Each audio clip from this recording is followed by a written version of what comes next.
العربيه دي للبيع وممكن انزلها لك مصر لو معاك بس موافقه استيراديه. جيتور تي 2 موديل 2024، الموتور اللي فيها 1500 سي سي هايبرد بنزين وكهرباء. تعالى بقى نشوف الاوبشن بتاع العربيه دي.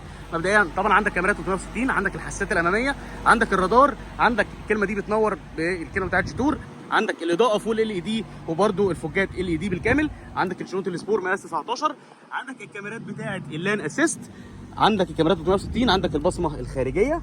المناطق دي كلها بتنور في العربيه. ادي شكل العربيه من ورا، كاميرات 360، حساسات خلفيه، ادي شكل او مساحه المنطقه الخلفيه. وعندك هنا طبعا فيش الكهرباء. تمام. الجميل برضو ان الباب ده سوفت تاتش، يعني كده هو بيقفل لوحده زي ما انت شايف كده.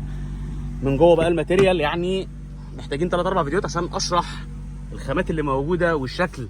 فتحات تكييف، فتحه السقف، البانوراما، الماتيريال والالوان، 6 ايرباج.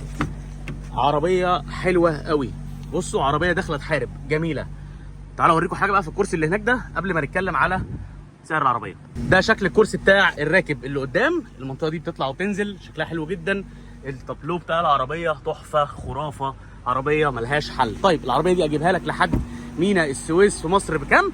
ب 135,000 درهم اماراتي. لو مهتم بالعربيه دي اتصل بيا على الرقم اللي موجود على الفيديو او ابعت لي واتساب وانا اجيبها لك لحد ميناء السويس في مصر.